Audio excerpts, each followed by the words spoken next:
For the next hat, we're going to work some intarsia. It's interesting on the Corona. It's a different method than I've ever seen used on any other machine.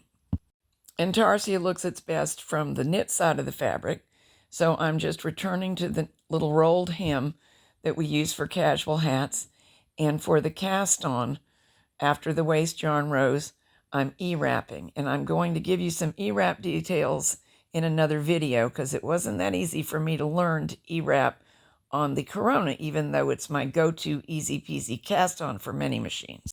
So, E-wrap 72 needles for your 18-inch child's hat. Knit 8 rows at a reduced stitch size. And at main stitch size, knit at least 4 of the 42 rows we're going to need for the crown. For the intarsia rows, set both sides to both knit and number 2. For this stitch, we use the intarsia feeders, which are here. It can help to remove the main feeders. We make use of this little window that tells us what needle we're approaching. These numbers over here show up in that window. You can work from a chart or wing it. I'll show you the chart I'm working with in a moment. We place each ball of yarn needed, and there's one for every color section, on the floor underneath the work, and hand feed it to the intarsia feeder.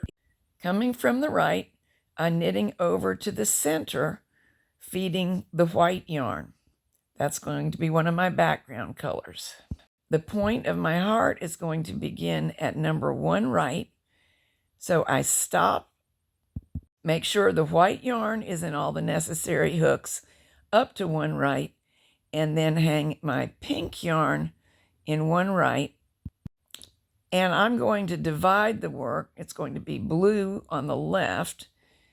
So I'm threading the blue into the intarsia feeder that will carry it from now on, and slowly knitting on. In this row, we have 3 colors knitted in.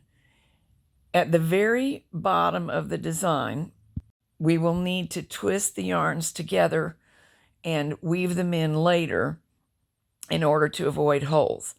This time I'm going to knit with my blue in the leading yarn feeder.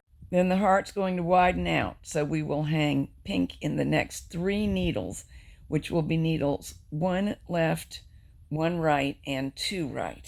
After the first row, every time we engage a new color, we twist it around the previous yarn. And in this case, I'm twisting 2 things because I'm still only having a 3-stitch pink span. So pink twists around blue, it gets hung in its correct needles, the pink does. Then the white gets twisted around the pink and placed in the feeder. And it's this twisting action that guarantees that we won't have holes for the rest of the intarsia design. Now white knits onto the right. The white will go to the left hand intarsia feeder and come back towards the left, and then we'll continue with our heart. The heart widens again this row, and we use the pink from 2 left to 3 right. Here's the chart that we're knitting from. I will continue to knit as I explain a little bit about intarsia in general. The majority of machines can accomplish it. Usually what happens is we pull the needles all the way forward, and with the needle latches open, lay each color on the needles that we want it to knit. Then set the carriage to knit back from hold. Each stitch will form in its proper color, and we bring the needles all the way forward and repeat.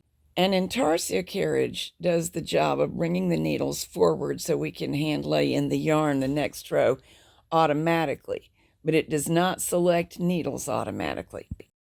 Using the method I've described, you could definitely knit this hat using intarsia on another machine.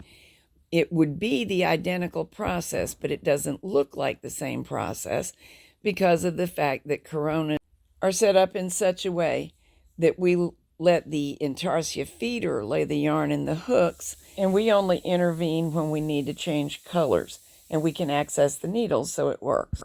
When knitting intarsia, you want just the amount of yarn you need plus a little bit for safety in each ball.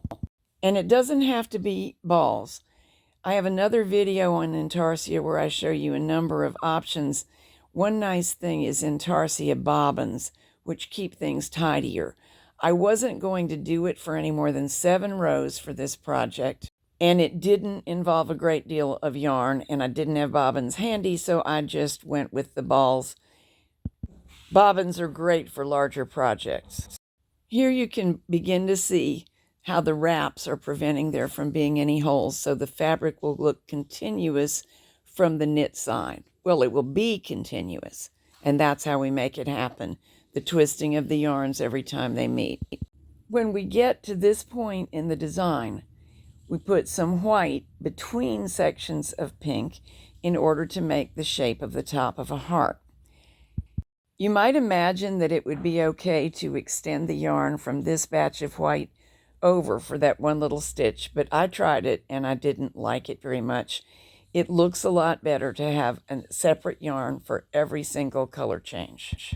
One other note about intarsia is that, as you see, it's not intended to be a fast stitch. As you get good at it, you can speed up a little bit from the speed that I'm showing, but not a great deal. That's okay, because normally we use it for a single motif, not for an entire garment. It's just something to keep in mind. Don't expect it to go lickety-split. We're only doing this for 7 rows, and at this point, I'm going to speed up the film, though I didn't really speed up the work, and we'll finish those 7 rows while I give you the pattern. 72 stitches, 8 tight rows for the rolled brim, set row counter to 0, then knit at least 4, preferably 6 or 8 of the 42 total crown rows we're going to knit. Those rows are because we need to make sure to be up into the hat fabric well enough that the rolled brim doesn't obscure all our work. Work the 7-row intarsia pattern using the chart earlier in the video. Then return to plain stockinette, thread the main yarn into the carriage, and finish knitting a total of 42 rows between the point that the rolled hem ended and the crown gets gathered off. Intarsia is actually stockinette. It's just multicolored stockinette, so it shouldn't change the gauge. We're working with 4 stitches, 6 rows per inch, 72 stitches by 42 rows, giving us an 18-inch hat in circumference, about 7 inches tall, that fits a child. I made 2 hats of this design, and you can see them soon in the hat parade video. In case you just happen to join me in this series of videos, what we're doing is this. My Corona group and I are playing a game whereby they suggest a stitcher technique, and I turn it into an easy hat pattern. The introductory video in the series is pictured here.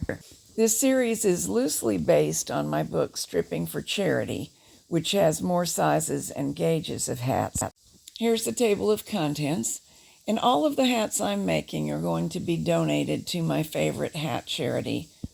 There are links to the book and to the information page for keeping Maine warm in the program notes.